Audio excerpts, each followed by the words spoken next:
Welcome to another episode of the Miles Offside podcast, where we talk a little bit of Rocket League and a whole lot of Rocket League. My name is Oscar Puente, also known as Footy from Afar, and with me, as always, are my squad mates, super producer Ian Stimson and quiz wizard Chuck Bailey. GG, boys. Nice shot. What a save. Great pass. Is someone getting back into Rocket League? Oh yeah, big time, big time. Well, I never got off the train, but next week is the first international major event that's in person for since before the pandemic. So the top 5 teams from Europe, North America, South America, all the regions are all going to Sweden. They've all been arriving the last couple of days. My entire Twitter timeline is just like Rocket League pros being like, "Oh my god, I haven't seen my friends in 4 years." So I'm very excited. And I don't want to talk about the soccer, so we're just going to talk about Rocket League this week. None of our teams won this week, spoiler alert, so, strap in, guys. Yeah, we're going to be more offside than usual this week. In and out. Done and dusted. That is what it felt like watching the soccer. It's just relentless at this time of year, isn't it? Do you think they should do a winter break? Right now, just because all our 3 teams lost. Maybe don't have teams playing 10 games in 42 days. I don't know. Maybe rotate your players in dead rubber competitions before you complain about fixture congestion. Jurgen Klopp. Sure. I mean, the advantage is, though, if we do have the 3 losses across the podcast, we don't have to wait long for a new fixture to come along to either compound that misery or... we have the midweek fixtures as well, so, that was a win at least. Ian, Posh Island, 73% for relegation. Sorry, bud. Oh, move on. That's awful. Oh. All right. Well, if you're joining us for the first time, thank you. We are very happy to have you. We are 1 American and 2 Brits, and we try to talk about the Premier League, but often get distracted, especially when our teams lose. If you are returning, thank you. We love you. We appreciate it. Tell a friend, leave us a review, 5 stars, patreon.com/milesoffsidepod. Nailed it. There you go. And we'll kick things off, as we usually do around here, with our very famous segment, Rapid Fire News. Our top story this evening, gentlemen, the dream is over. Newcastle have begun to remove the Sports Direct signs from around the club's St. James's Park Stadium, much to the delight of fans. The signs are seen as a hangover from previous owner Mike Ashley, who owned the sports retail firm and had the signs on each side of the stadium. Work began on Monday and will continue this week. I'm surprised it took this long. Wouldn't that just be the first thing you do? Remove all the Sports Direct stuff? I guess there's some sort of hangover quirk of sponsorship. Clean the vomit out the fireplaces, that sort of thing. Giant mugs and whatever else Sports Direct sell. God, who knows? I got something from them once. Yeah? Yeah, it was like a Chelsea track jacket that was like $5, including shipping to the US, and I still don't to this day understand how that happened. The person who rung that up at the checkout would have had to work for 4 hours to earn that money, so enjoy. Yeah. I got a Calvin Klein sand-coloured blazer once. What are the chances What the fuck did you just say? Roll that back. I think I still own it. Right. Why the fuck are you not wearing it right now? That's why his camera's always off. You bought a Calvin Klein sand-coloured blazer from Sports Direct. Yeah, I think it was about 60-70% off or something. Yeah, right. Really right. Good deal, and I'm super sure it was genuine. Yeah. Mm-hmm. Is this one of those cases where you guys are saying a word and it's not the word that I would think it means? When you say sand-colored, I can't imagine anyone willingly choosing to wear a sand-colored jacket. What do you mean by sand? It must be a different color, I'm thinking. Well, what, like sort of beigey, light brown? No, hang on. How is this the layer that we're going for? What other colour could sand be? I don't know, y'all use words all different all the time. Y'all use words all different. Well, okay, but... I just assume that sand is such an ugly color, there's no way someone would choose a jacket in that. Well, Ian. Think again. Well, I'm wearing it to the next meetup. That's decided. Look, at those prices, you compromise. You compromise on the colour palette at those prices, and evidently your own shame pays the price as well. That's gotta look terrible on you, man. That with your skin tone. Sand-coloured fucking Calvin Klein jacket. Oh, like a beigey sort of, Yeah, but are you warm-toned or cool-toned? Like, are you kind of yellow-shaded white dude or like pink-shaded white dude? Because that's like two different things. Depends how much he's had to drink. Does it fair enough. Does it not come over on the Skype that I've never seen the sun? Sure, yeah. But even within that, like, there's shades of white. I see myself when I wear it as some sort of like Roger Moore character. Is that not what's probably happening? Roger Moore these days, sure, yeah. Dead. I'm pretty sure he's dead. Yeah, dead. Next story. A peak audience of 1.3 million watched Chelsea beat Arsenal in Sunday's delayed 2021 FA Cup final on BBC One. There were a further 160,000 live stream requests for the match, which Chelsea won 3-0, fucking dominant. The victory in front of 41,000 fans at Wembley on the 50th anniversary of the competition completed the Blues' domestic quadruple. Let's go, Chelsea. Well done on getting a Chelsea winning story into the Hey man, the news best team in the world. Chelsea quadruple. But no, it was good. It was good to have BBC One live coverage there. It was impressive stuff and an impressive performance by Chelsea there. So well done to you, Oscar. I was pivotal in that victory. Yeah. If it wasn't for me, they wouldn't have done anything. So sure. Of course. Quite funny that it came on the 100th anniversary, I believe, of women's football being banned in this country. Did it? Until like the 80s, right? Like, wasn't the 80s when it came back? It was like really fucking very, late. very late. Far too late. Yeah. And the only reason really was because it was more popular than the men's game. Like, there was 60,000 people going to women's games in 1920s, and then it was just the classic man's meeting of going, well, no, we can't have the women doing this, so it's unseemly for women to be playing football, and that's why like literally became illegal. And so it's mad that that's in fairly recent memory. Some of our grandparents would probably know that, and then now we get to see a women's game kind of coming back and getting bigger and bigger all the time, being shown on BBC. None of the 2:00 fixtures in the Premier League are on TV here. That obviously clashed at the same time.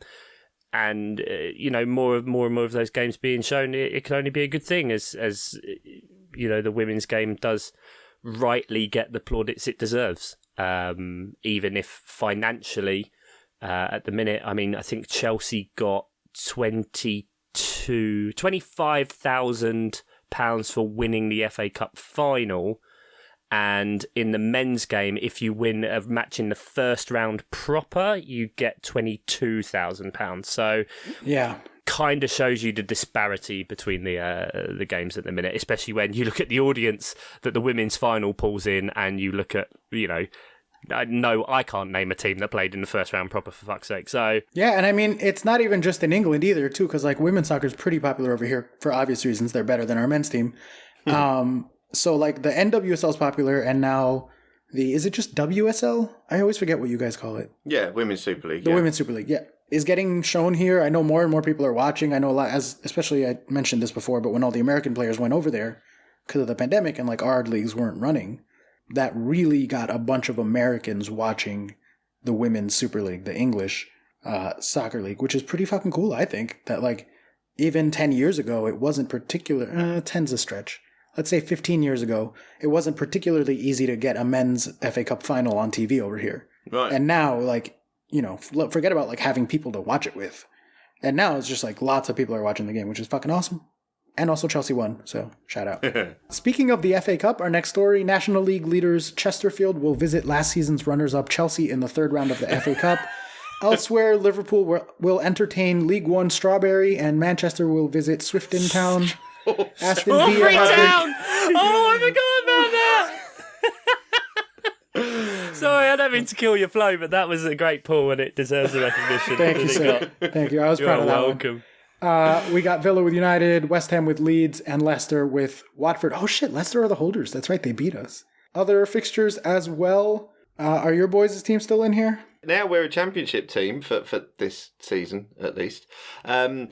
We go in at the same time as the Premier League teams. Cause, you guys have Bristol Rovers, I see on the list here. Yeah, similar status. Are you going to beat Bristol? Are they higher than you, lower than you? I know that team. But... Of course won't beat them, no. Two leagues lower, but won't beat them. And also, are your teams still in? All the Premier League teams go in at this round, so yeah. Okay, I don't care about the FA Cup.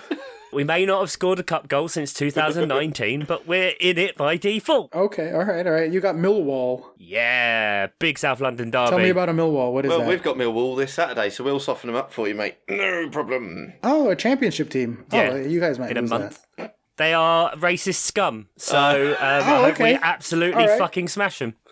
There you go. Okay, then. Moving I'm right not, along. don't even censor that. I have nothing to justify it. Do you know Racist what? scum. Hope we absolutely fucking them. I was going to sort of meter your response then, and then I stopped myself because I was sort of like, actually, I'm just going to leave that because the fans of theirs that aren't racist scum know that they've got a terrible reputation for the things that a lot of their fans do. So, yeah, let's just leave that in. Alrighty then. Much more of a reason to root for Palace than normal. So let's go with that. I'm going to trust you guys on that one. Let's just keep moving right along. This is our last news story, and then we can get to the soccer. The German Football Association is investigating England midfielder Jude Bellingham's comments about referee Felix Zweier after Borussia Dortmund's 3-2 defeat by Bayern Munich. Bellingham, 18, questions Zweier's appointment, referring to his 6-month ban for a match-fixing scandal in 2005. Speaking to Viaplay, Bellingham said, "You give a referee that has match-fixed before the biggest game in Germany. What do you expect? For me, it wasn't a penalty. He's not even looking at the ball and he's fighting to get it and it's him, blah, blah, blah, blah." Some fucking shade and a half, basically. So I just make jokes. Shade. Yeah, I mean, the only thing with this is this is maybe a touch of an experience that the likes of Jose Mourinho, for instance, when he gives a presser, never does. He will always stay just about the right side of the line. And Bellingham could have questioned the calls that he made or whatever, but even if it's someone who's previously had a dodgy history, the second you say anything about a referee being biased in any way or anything like that, then you know that you're going to get... Yeah, but it's the fact that it's being investigated by police. It's not being investigated by the German Football Association. It's the police after he says, "Hey, look, this referee, he's been done for match fixing before." Funnily enough, that is fact. They tried to bury it. Like Oscar said, it was back in 2005. He accepted like €300 to basically fix a game and manipulate it and not allow for contentious decisions or whatever it was. I can't remember what the wording was on the article I read. And they tried to bury it for ages. And it's like, well, why is this guy allowed? Don't allow him to carry on. Like, that's fucking ridiculous. Say, but... And then give him literally the biggest game in German football. But, like, you know what I'm saying, questioning it after the game. You can do it sort of, I don't know, later on and say, this guy shouldn't be refereeing games full stop, perhaps. But once he has been appointed and once the game's played, then questioning it's never going to end well for you. That's all I'm saying. I'm not making a value judgment on whether this referee in particular should have been appointed or not, because it sounds from what you're saying that he definitely shouldn't have been. But, once it's done, you can't question these things. Well, you don't want to question it beforehand. You never know. You're taking a gamble on, you're betting on yourself versus who it's maybe fixed your towards. fans bought him out. Right, yeah, exactly. You got a 50-50 chance. So that's a risk that they got to take there, I think. Exactly. No, I'm for it. Good on him. The boy from Brum coming out and calling this shit out. He's not wrong. He's like 0% wrong. Just spitting facts. Truths. Straight truths. Before we move on to the soccer, I did want to make a little comment here. And that is that it's not Mental Health Awareness Month that I know of, or Suicide Prevention Week, or anything specific, but I have noticed in my personal life, and on myself, and just kind of like people around me, that the winter blues are starting to set in. So I just wanted to say that if you are feeling kind of down lately, just know you're not alone. There's lots of people out and about who are just trying to get through day by day, myself included, and I'd imagine many of you. It's okay to not be okay. We're here if you want to talk. Even if you don't want to talk, at least you should know that you are not alone in this. So hang in there, guys. It's been a rough couple of years and we're hitting winter, but we all got each other. But with that, let's go ahead and jump into the actual soccer, starting things off with West Ham 3, Chelsea 2, West Ham 1.8 to Chelsea's 1.2. This coming off the back of a slightly but not really deserved win from Chelsea against Watford. 2 bad games against 2 W teams. Probably deserved about a point out of those 2 matches. It's karma for your W hubris They're over getting the back years. at you, mate. Yeah, exactly. coming Maybe I back should at learn you. which ones are which at this point if the W teams are going to be beating us. It's horse shit. Well, the thing is with these particular W teams is there's one that I would never expected to have given you problems, and one that, admittedly, 3-2, and the sort of game it was maybe slightly surprising against West Ham. But if you'd have asked me before the game, have West Ham got a decent chance of getting a result? I would have said, yeah, they probably have got a decent chance of getting a result. So it's the width of the W teams that you made a meal of the Watford game, and then Yep. lost the West Ham game. What's your assessment on specifically the West Ham game of whether you deserved to lose? I hate using that word, but you know what I mean. Yeah. On the eye test, it felt like we deserved to lose. Yeah. The XG is 1.8 to 1.2, so it's close, but like it rounds to 2-1, so that feels like a loss. Emotionally, just not about it, man. Like it's I had hoped, I mentioned this in the preseason pod, and I had hoped that Conte wouldn't be our fatal flaw, our Achilles heel here, because we don't really have anyone that does what he does.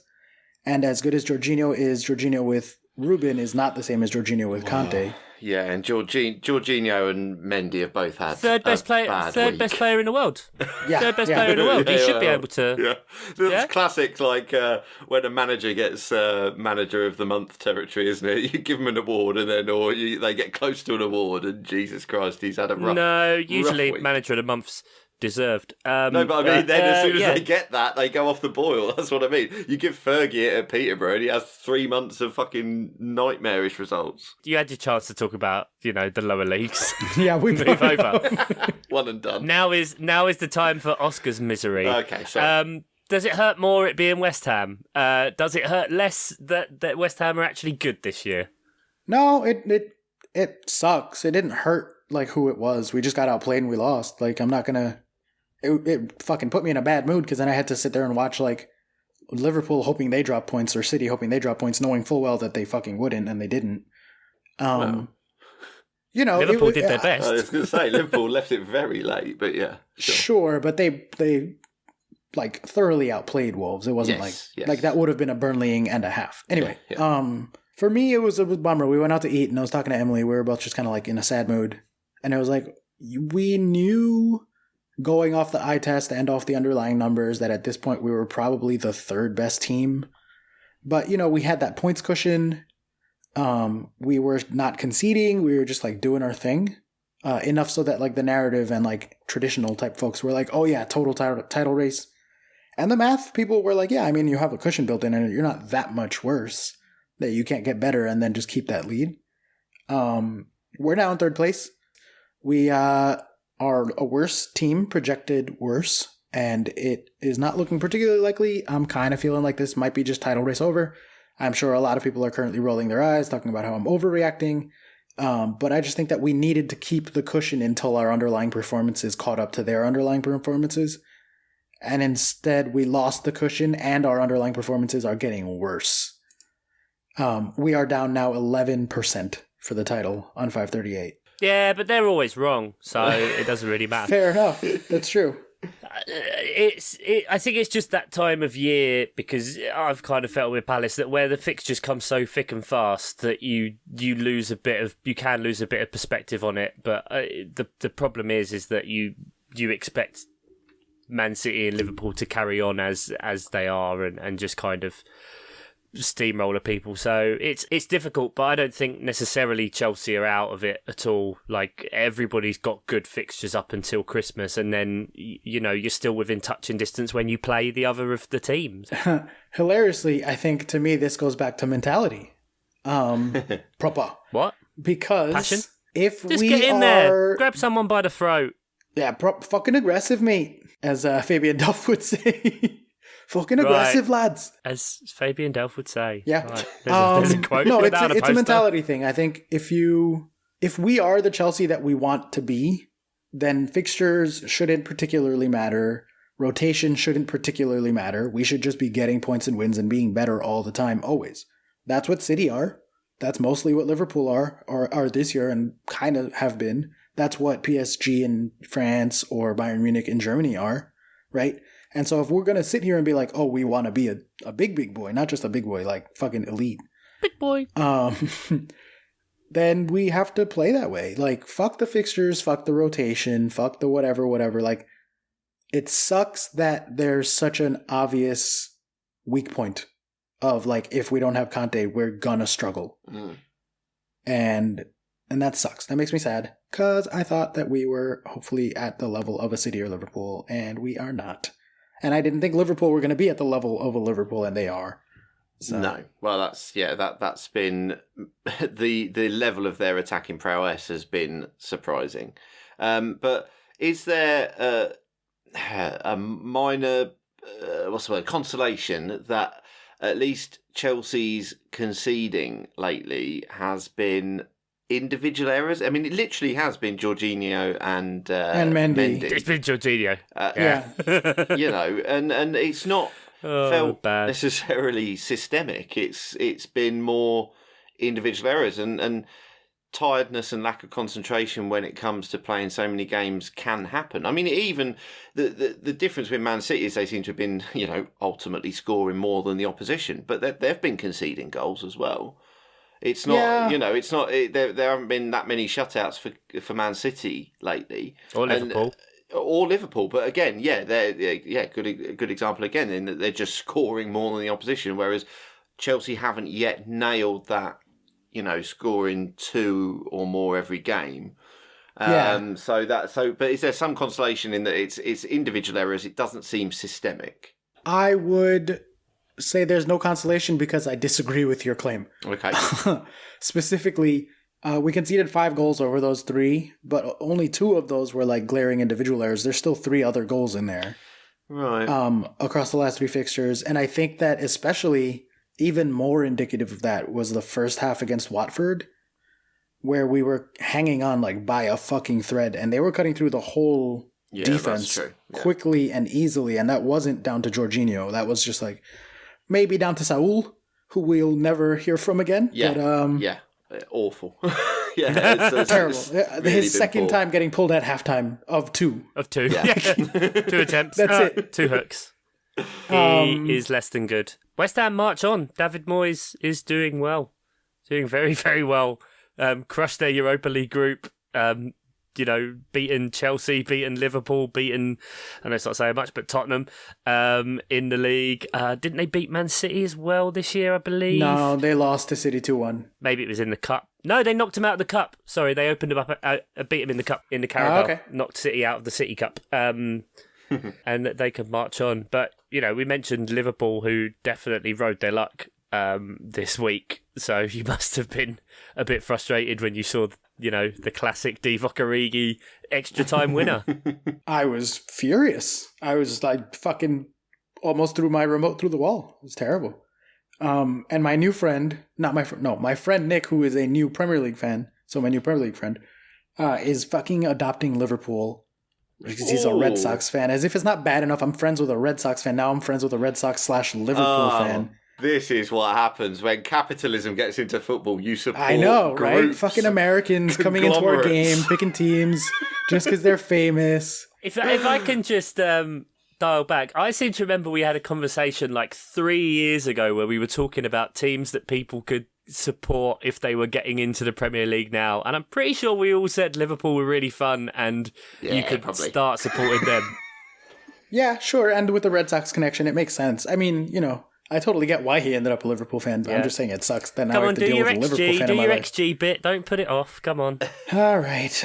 Wolves 0.2 to Liverpool 2.5. Very nearly Watforded here, Liverpool. 2.5 smackdown. And that's on the back of a 2.1 in the fucking Merseyside derby against Everton, 4-1 on the scoreline. 2.1 to 0.6 on XG. Liverpool have had a fucking week.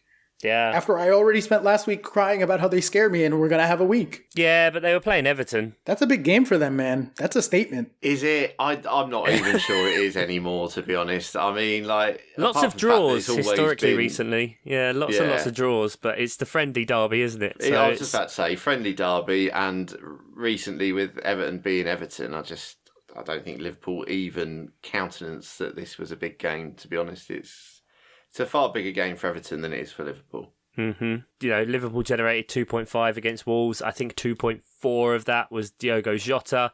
For the sitters he missed. He's having himself a Timo of a year right now with his misses. Exactly. Shout out Conor Coady's dick for defending, blocking Jota's absolute open goal that I don't understand. Do you think there's a beef there from the old Wolves days or something? Because, you know, rather than shoot at the side of the goal... Rather than score, he thought hit him in the dick. Yeah, I'm going to get this guy right in the dick.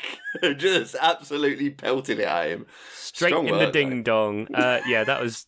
I mean, if anything, harder than scoring. So good job. Yeah, just shows the level of skill on the man. Yeah, but you know, this is the kind of performance that every once in a while things don't go your way, but you grab an extra time winner. Divock Origi, is he the most clutch player in the Premier League? Yes.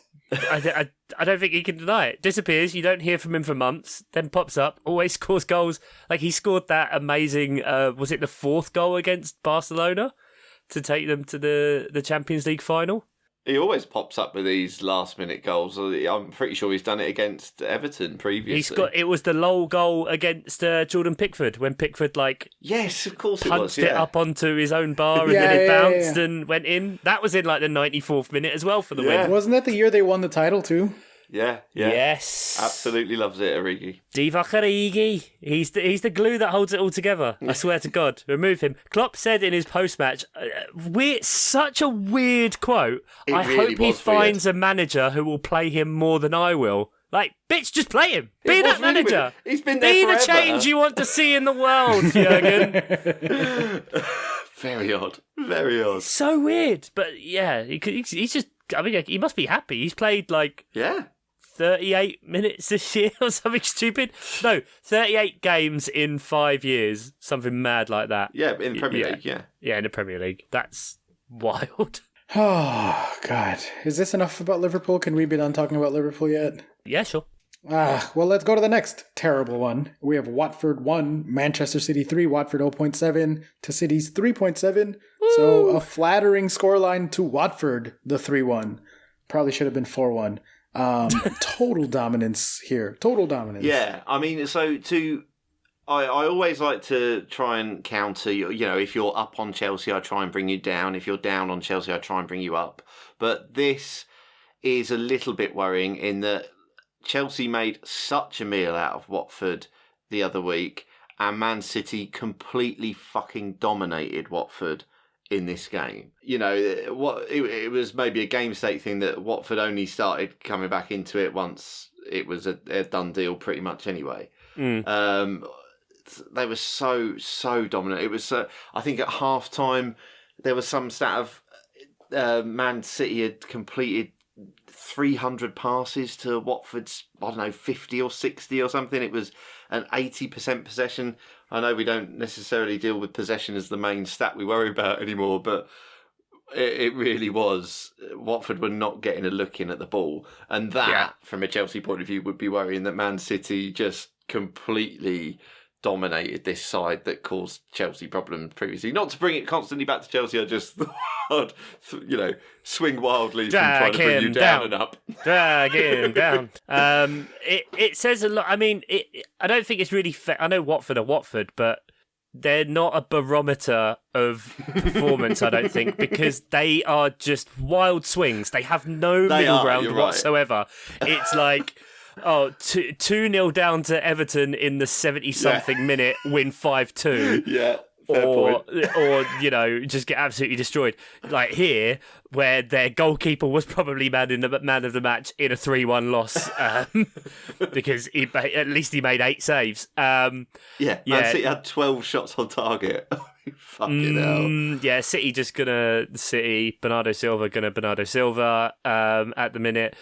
Grealish came close many, many times, but just couldn't nail it. He's so fun to watch, man. Jack Grealish is so good. He is. And then they just casually just go, oh, hey, De Bruyne, come on for the last half an hour because you've had COVID. Let's get you back in. They have quite a good squad. They've heavily rotated as well for tomorrow, smartly, since they've topped their Champions League group and don't have anything to do there. So they've left players like Cancelo back and whatever. I just think all of their team, it feels a bit like, when Messi only scores 50-something goals that year and you're like, oh, that's not very good, because you're comparing him against himself. Yeah. Like, City have just been this good for so long now that you're like, this is just kind of normal. And you watch them, and then you actually properly watch them play and you're like, fuck, they're so good. Like, I enjoyed what you said to me the other week, Oscar, about the weekend when it was really snowing. And you could trace exactly where the ball had been because of the patterns in it, and it was really satisfying to watch. I know you don't want to talk about it, and your face is like thunder right now. But see the joy in the world somewhere else. They are beautiful, beautiful to watch. Like, City are just objectively like painting. Like, their art, the way they play, more than tiki-taka was, I think. Everybody used to like sweat tiki-taka. Oh, tiki-taka football, beautiful football, blah, blah, blah. This is way more fun to me. This is way more aesthetically pleasing to me. Tiki-taka was boring as fuck. But like, they're just always about something, this City team. They're always looking to do something. There's no like dead times. Even when they shift down, they're still like poking and prodding. It's fucking crazy. Yeah, it easily could have been a legit within variance over performance of XG, and it could have been like 6 or 7. Off of that 3.7 XG, such were because I think the goals, like Bernardo Silva's second goal, the curling effort, was like a 0.1 or something. So, it's not, there were a lot of big chances missed. So it really easily could have been an absolute cricket score. So well done, Watford, for hanging on, I guess? Question mark. Yeah. Let's move on then to Sunday, and we had Tottenham. I guess we should check in on them. Tottenham 3, Norwich 0, 1.7 to 1.6 on XG. Coming off the back of a 2.4 to 0.3 win against the formerly mighty Brentford for Tottenham. So 2 very good performances, 2 very good results. Yeah, Brentford, I still maintain I cursed Brentford. What, by liking them? Yeah, that's just how it works. Once I express joy for something, it wilts on the vine, and that's just kind of it. Do I want to sabotage Tottenham? Yeah, I love watching Tottenham play. I don't. It was still fairly boring when I saw the highlights, and giving up 1.6 XG to Norwich isn't the best of things. I don't think. Warning signs, even if, goals, Conte settling in, stuff coming from defenders, playing a new system, still got the Harry Kane handicap, it seems. Jeff, I'll enjoy that. But Oscar, what did you think, kind of, as someone who is experienced in the ways of Antonio Conte? How do you think it's starting to compare? I think that it is going about as well as I hoped it would not go. So far, he seems to be making weird solutions to like relatively simple problems, but then turns out that they're the better solution. Like, it's fucking frustrating the way he does things like that. Like, for example, everybody just assumed he was going to come in and start playing some players that had been notably left out in the midfield. And Dele Alli, basically. Well, like every manager. We'll give him a go. Oh no, still shit. Poor guy. Yeah. Oh no, still yeah. Yeah, he's finding ways around stuff, I guess. They're moving up the underlying numbers table. So they're up to 6th at this point and catching up quickly to Palace and potentially West Ham for like the 4th best by underlying numbers. They're making more visible progress, at least in terms of like real stuff, not narrative, #narrative stuff, than United are. So far, I would say. They're a few weeks ahead with Conte, but still, they are looking like they're going to make an actual top 4 race a thing, potentially. Yeah, I mean, if you look at the last, obviously they've played a game less because of the Burnley match that was postponed.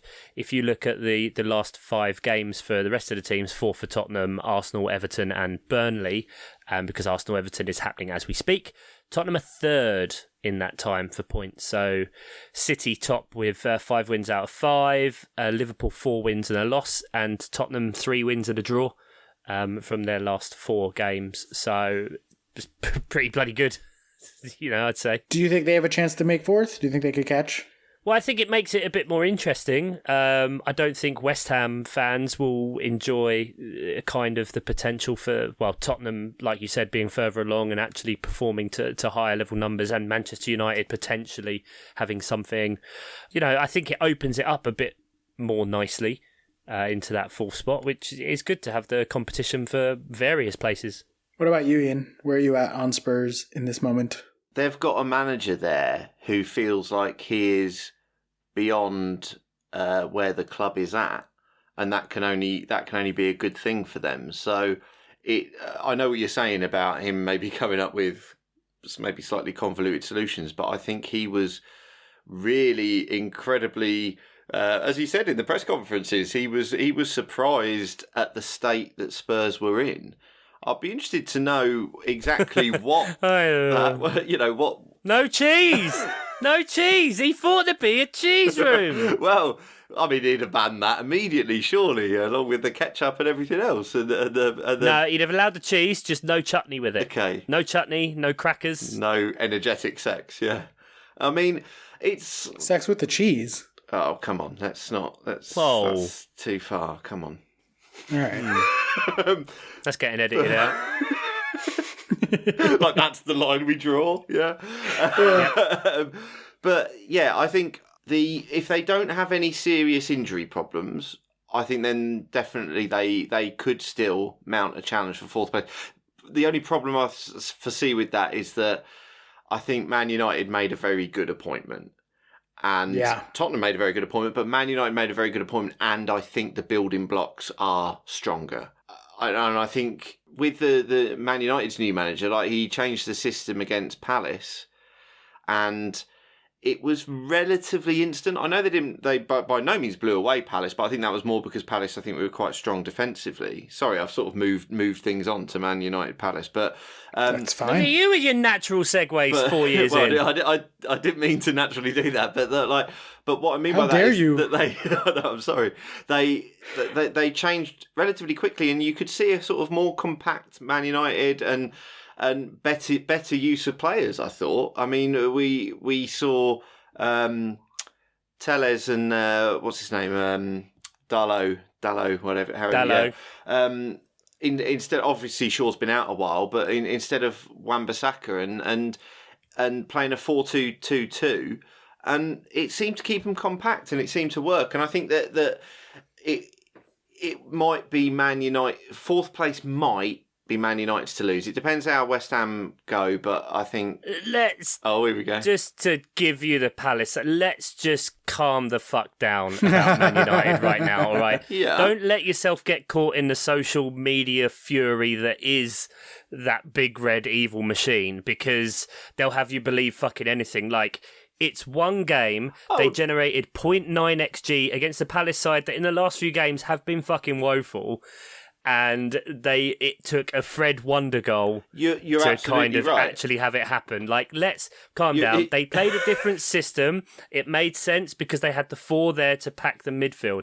Palace don't have, at the minute, because Joachim Andersen's out, they don't have an outlet passer, someone who will make the diagonal passes, who will be able to spray it out and clear the danger. So all United had to do was compact that area.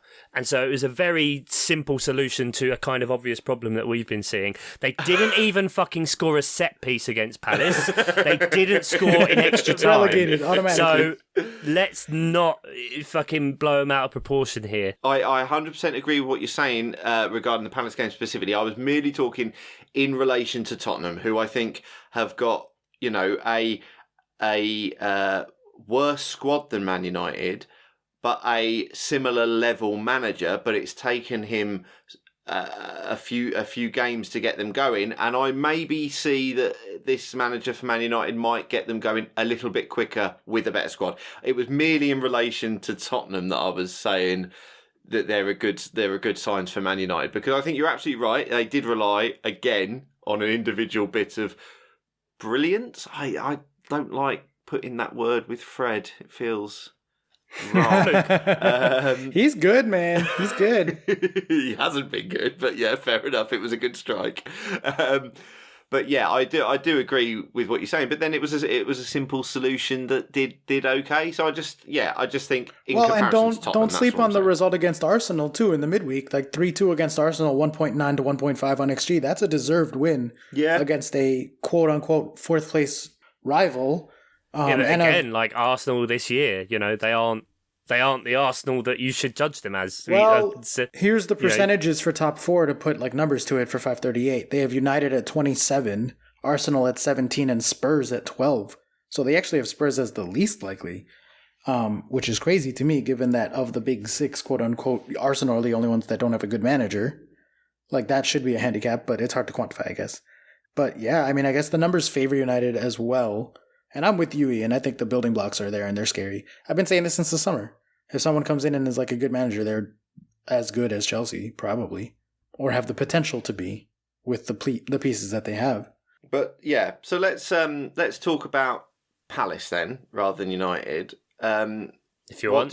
What was your assessment of this game from a Palace point of view? Because I just think the last three games you can couple together, it's disappointing in the context of you look at the first 10 games, but not if you look at the wider picture of how we are positioned in the league. Like, we've just had 5 games where we've earned 4 points.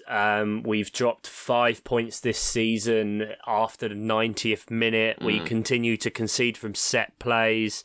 Be it penalties or corners or free kicks or whatever. 11 goals now after Rafinha's penalty. I know it's slightly different than corners and free kicks, but it's still giving away a needless set piece, even though Leeds shouldn't have had a corner before that led to it. But whatever, football's football, and these things happen. You can't use that as a crutch, because at some point this season we'll hopefully get the rub of the green. And I think that's the thing, that we haven't had any of those classic Palace that we've known from the last few years where we haven't deserved the points and got them yet. I think that the very good start has kind of buoyed our expectations a bit too much, and the underlying numbers are still there. It's still positive, but so many teams you look at the last 5 games, like I said before, there's 13 teams that have got between 4 and 8 points in the last 5 games. Like, that's not a lot. Like, that's a hefty chunk of the league that is very close and truncated, which is why, we've been absolutely crap in that time, and we're still, 13th? Albeit the lower extremities getting kind of closer, that's only 6 points above the drop now that Newcastle got their first win. But Norwich. 5 points from 8th, though. Like you exactly what you say is right. It's incredibly tight. It's just the opportunity in isolation, right? And it genuinely has been really, really frustrating for me, the fact that we had those really tough fixtures at the start, and all of the underperforming teams have got rid of their managers before we've played them. Yeah. So the only underperforming manager really that we've played against this year that has lost their job is Nuno. We didn't get to play against Dean Smith's Villa. We didn't get to play against Daniel Farke's Norwich. We didn't get to play against Xisco Munoz's Watford. It's looking potentially like Hassan Hutel is going to get fired. Well, we play them in 10 days.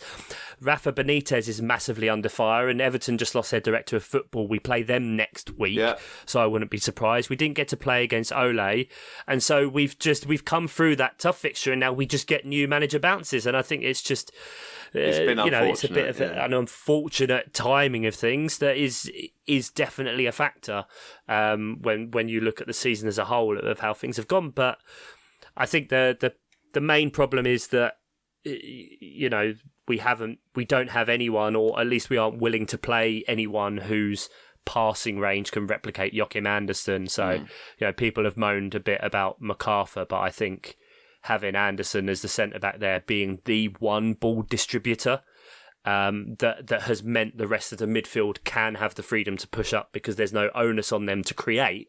such as Conor Gallagher, who has kind of regressed to the mean, I would say, over the last 4 games. He hasn't played particularly well, but I think that's mostly compared to the heights he was getting at the start. Yeah.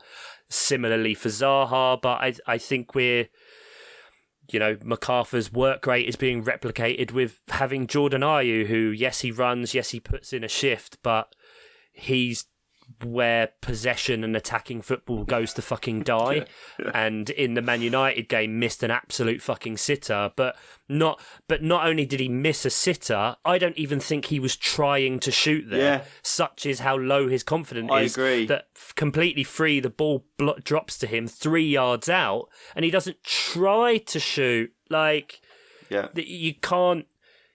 He's got all the attributes you probably want from a battling midfielder, but you wouldn't play him in midfield. Or he's the type of winger you play when you're defending a lead, not when you need to get one. So what would you change then?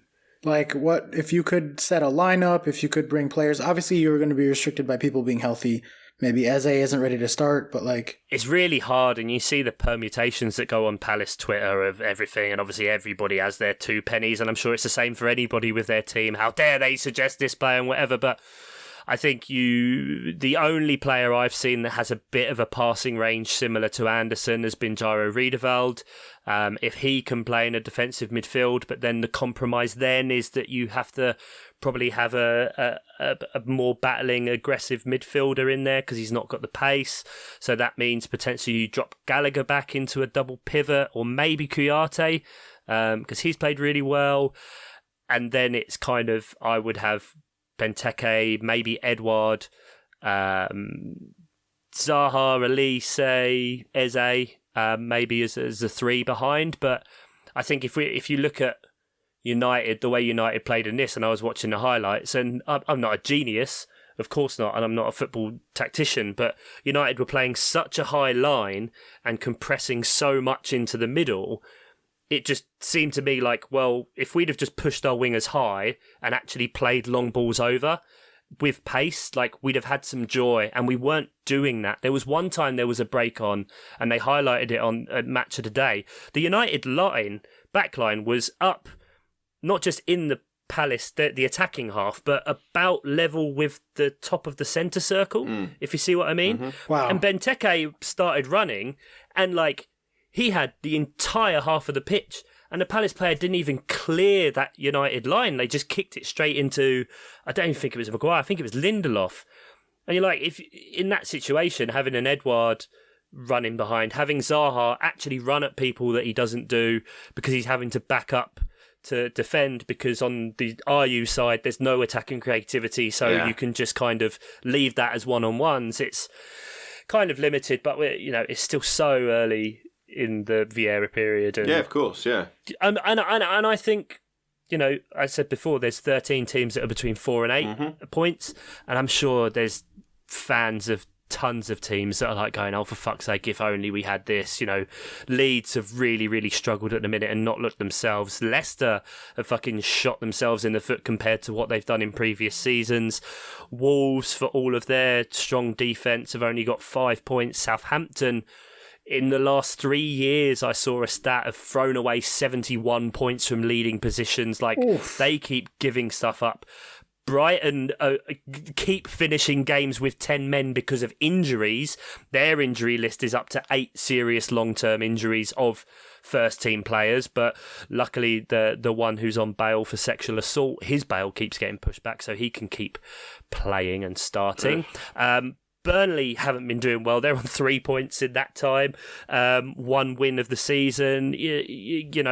There's so many exact examples of teams in the same positions, but it's just always a shame when you don't take advantage of that. But it's always, what's the next game and what can you do? So I'd say my expectations have been tempered back to the correct level they should be, and are brightened by our underlying numbers still having us as the 5th best team in the league this year. And your fixtures over the next few are decent. Everton we've got a good Christmas. Everton are puffing themselves out here against Arsenal. They've had 2 goals VAR'd off. It's currently 1-0 to Arsenal with 18 minutes to go. I mean, I would fancy you playing this Everton side because they are running. I hope so, but you know, they might struggle against Palace. Yeah, it's very much a big week. Like this is a big. Every game's a must win. I think for any team, you know, because you want to keep performing well and you want to do well and you want to beat everyone you play.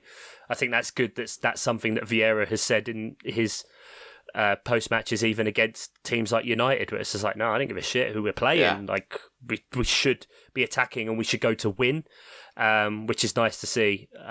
But it's just achieving that, really. It's talking the talk and walking the walk, you know. So let's see how things go. Well, I continue to be of the opinion that you'd rather be underperforming your underlying numbers than overperforming, because that bodes well for future performance.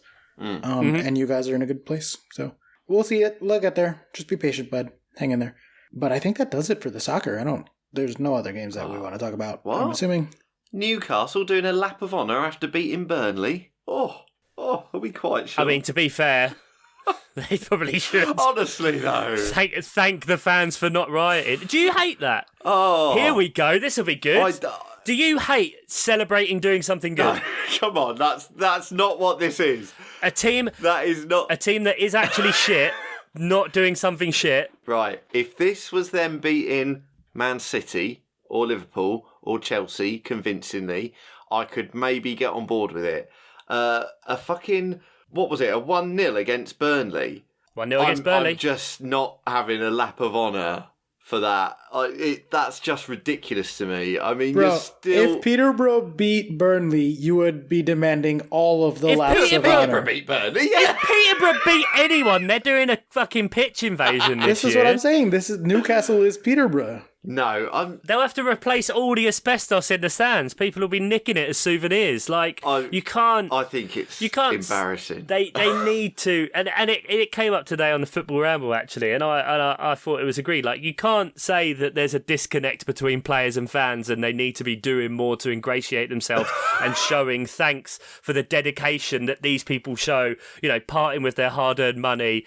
52... Newcastle this season still selling out 52,000 seats in a game against fucking Burnley. You give the fans a clap the 3 every points. Game. They show the appreciation, and then people are saying, "Oh, look at them doing a lap of honour." Like, give the fans a clap every game. That you spirit. do not need to go round the pitch as if you've done something monumental. Why shouldn't you go to all 4 sides of the ground? Why shouldn't you go for all 4 sides of the ground? You're showing respect to everyone who came. You're also together as a team. I've got absolutely no problem with that. Brentford were applauded for it. They do it when they beat Arsenal, and they did it every fucking game in the Championship as well. And look what team spirit and kind of community they build up to do I think there is a Newcastle difference fucking between need going that to... because otherwise, how are they supposed to sports wash, Ian? How are they supposed to cover up the blood if they can't make people happy? Yeah. They're already wiping the sports direct up there.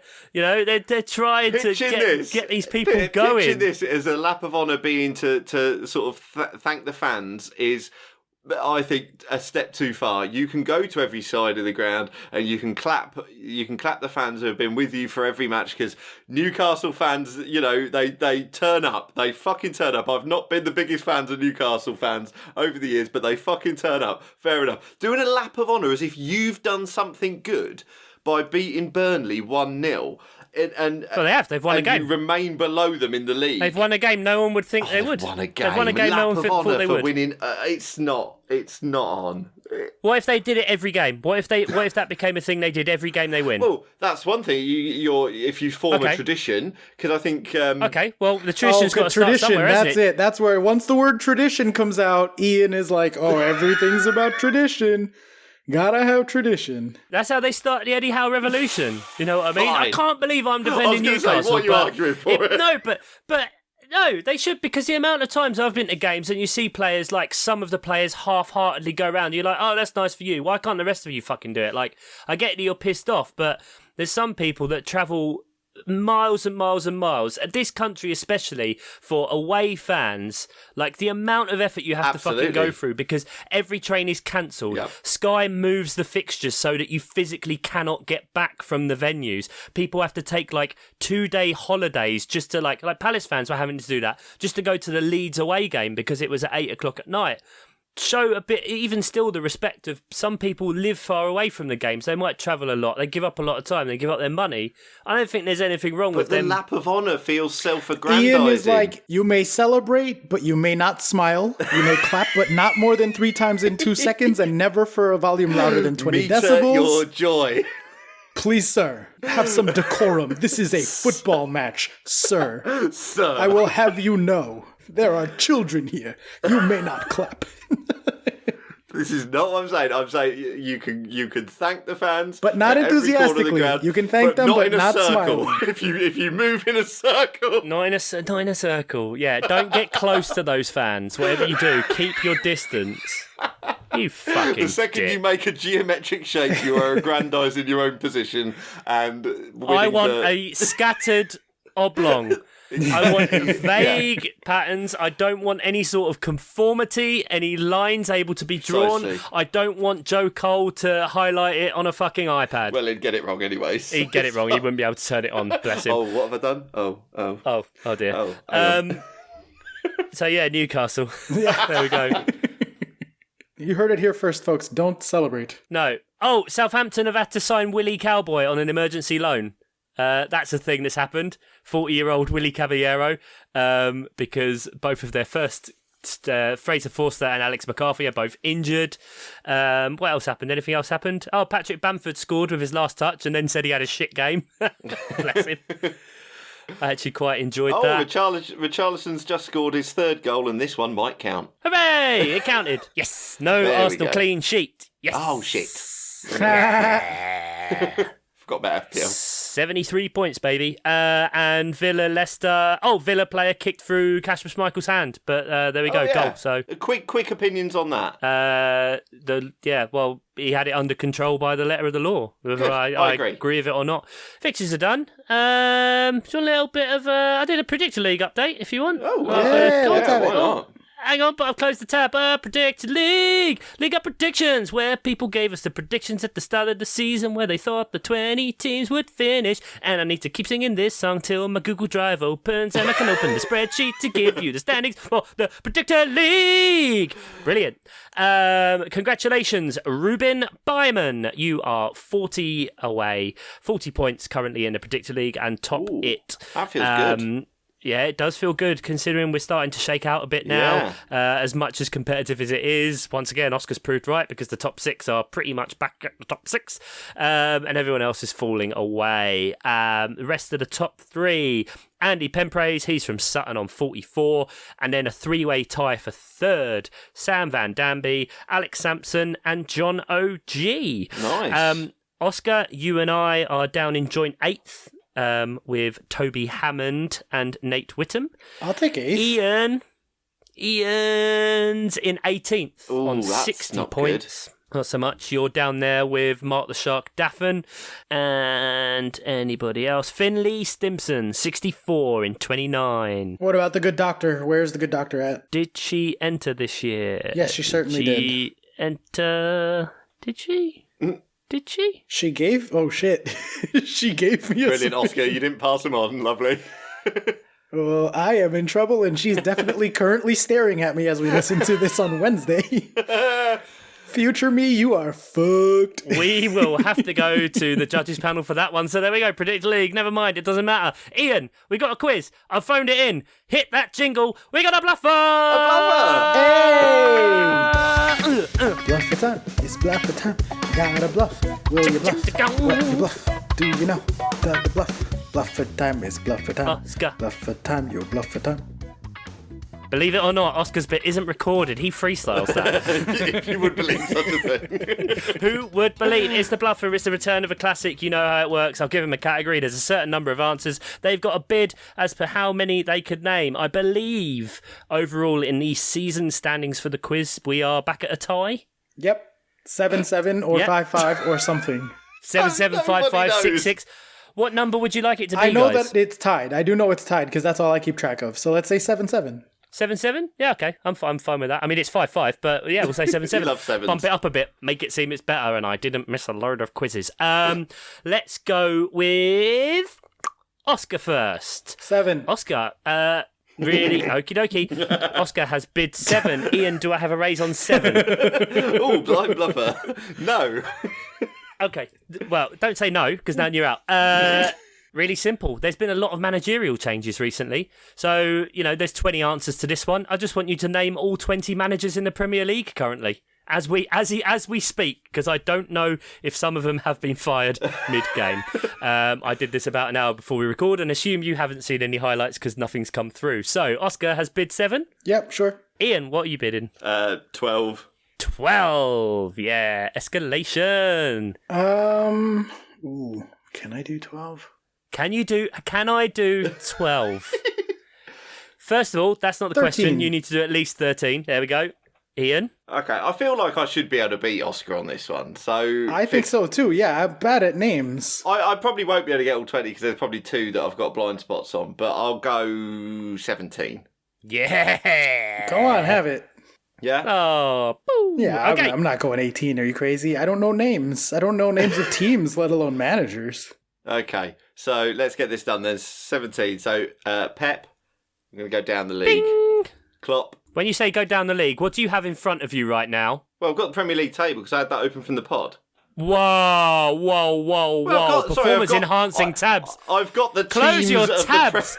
You absolute slug. Close the tabs. Ian, I also have the Premier League table in front of me because I had it open from I think before. it's an advantage having the teams of the Close Premier the League. fucking tab. I'm going to close all of my tabs, and Ian, you should also. That's like doing a geography question and having a fucking globe in front of you. Well, Close it was the already tabs. up. It's not like it looked it up. Ian, I'm okay with it, but let's close it. You're not doing it. You're not doing it, so you're kind of forgiven, but keep quiet for the bit. You Right. absolute... It's closed. It's closed. Fine. I might go to a steward's inquiry and add interest onto yours. This is foul play. I think I should get this point. A second ago, you were fucking supporting me. No, I've changed my mind. Chuck is right. You will do anything to stop me winning the. You will shut the fuck up. You just used performance-enhancing tabs to gain 2 answers. Therefore, I'm going to rule that you need to give 19 to get the point. Oh no! How dare you, Lance Armstrong me? Quiz master ruling. I agree, Chuck. I think that you are a fair This and is noble a quizmaster, travesty. and I appreciate Thank your you, fair Oscar. enforcement. I will remember that since you sent me €300 before we began. No one tell Jude Bellingham. Right, so you'll accept Pep and Klopp. Okay. Right, Tuchel. Correct. 3. Conte. 4. The new guy, Ragnick. Ragnarok. Ragnarok, Yes. Thor Ragnarok. David Moyes. David Moyes. Yes. Arteta. Corrector. Benitez. For now. Sean Dyche.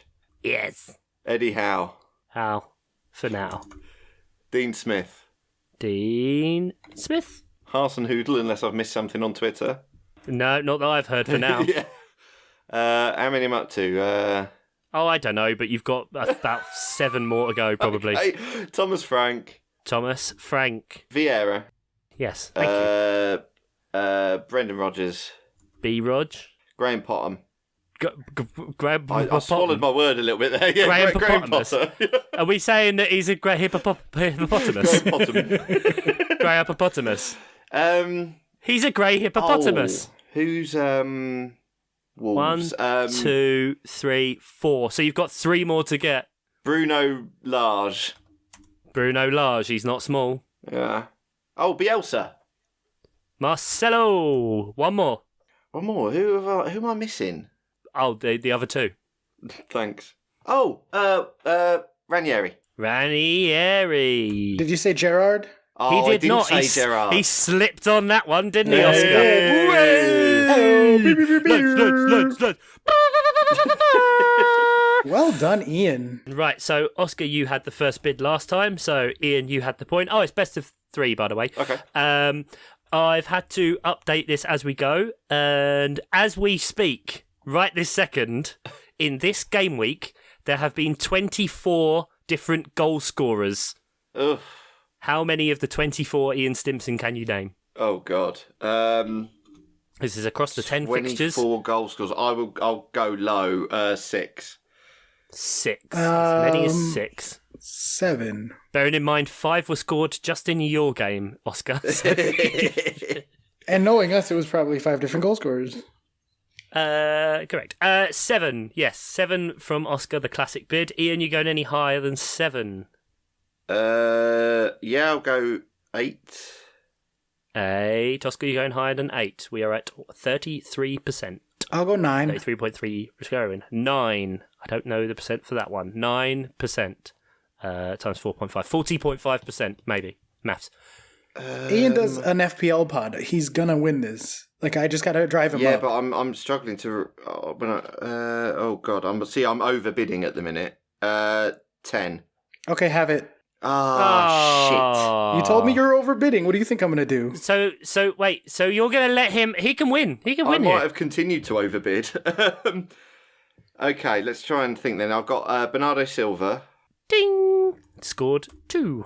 Only counts as 1, though. Who else scored in that match? Sterling got the first. Ding! Correct. 2. I can't remember who got Watford's. So let's go over to the Chelsea game. Bowen, I know, Ding! got 1. 3. Mount, because you've got him in FPL. I do. And he scored a lovely goal. We didn't mention that. Lovely side He footer. did, yeah. Beautiful goal, 1, 2, yeah. 3, 4. And Silva, because I had him in Fantrax. I'm going to need you to be more specific. Thiago Silva. Thank you. I mean, you already said Bernardo, so it doesn't matter. But, 1, 2, 3, 4, 5. 5 more to go. The weird last goal that West Ham scored was that defender that we all had in FPL for a bit. Masuaku. Ding. Very correct. nice pull. Very nice pull. 1, 2, 3, 4, 5, 6. 4 You should more. know his name. 6. That 4 was more a to go. Fun goal. I too am a fun guy. Can I have Richarlison, who I've just what? No. I mean, I did say to you as we talk, so as we talk, it includes this I'll game. have Richarlison then. Ding! Richarlison, who has scored 2 now in this game. Arsenal are losing 2-1 in extra time. Hey! 1, 2, 3, 4, 5, 6, 7. 3 more. And Son scored for my FPL team. He did indeed. It. As 2 more. did Wilson, didn't he? Wilson! Yeah, He got scored the a single banger. goal for... Damn it, I was hoping you'd get mixed up with the midweek and be like, oh, that's right, I remember Reece James No. scoring or whatever. Like, Oh, and then Origi. Divock Origi! Play the music, Ian. very nice. Feel very unceremonial, uncelebratory. Where do Music. I start my lap of honour? The lap of honour music. I'd say, yeah, that's the kind of music you'd have for your lap of honour, wouldn't you? That you'd Maybe expect. about 45 minutes. It's Probably, hard to move and the quickly rest. at his age, Chuck. It Yeah. takes him a while to get He's places. getting up there. Okay, well, I did have a third, but we will save that for another bluffer. And well done, Ian. You're now 1 ahead, whatever scoring mechanism you would like that to mean, even though the judges were frankly against you. Friday game week. Mark Daffin, Friday game week. Friday Claxon, Get your 6:30. FPL team sorted. Friday, 10th of December, we have the Ford Derby. Mondeo versus Fiesta. Brent versus Watt. Saturday, the 11th of December, kickoff early is Man City Wolves. We then have Arsenal versus Southampton, Chelsea Leeds, Liverpool Villa, and Norwich Manchester United. Sunday, 3 games at 2 o'clock, but one of them's on the telly. Brighton against Spurs, Burnley against West Ham, Leicester, Newcastle is on the box, and then we end the week on Palace Everton. Chances are we'll then be recording during the next game week, which comes pretty much straight away on the 14th of December. Thick and fast. Yeah, every single game actually is on BT Sport that week, so that'll be interesting. Get a bit of goal rush on Tuesday, Wednesday, Thursday night. Disappoint all your partners by overtaking the TV, guys. Oscar, do you think Chelsea recover against fairly abject Leeds, or are you just full negative Nancy at this point? I think we didn't even mention this during the Chelsea segment, but I think what happens with Lukaku next will be very interesting to see. My gut says that he'll go the 3-4-2-1, but put Lukaku in there, and I think it might work. I'm feeling pretty hopeful, actually. Nice. That's good. I like that. I was feeling great about beating Everton, but now, they're up 2-1 against Arsenal, so I don't know what to think anymore. It was Gray who scored their second goal, in off the post, and then booked for taking his shirt off. It's a cracking goal, though.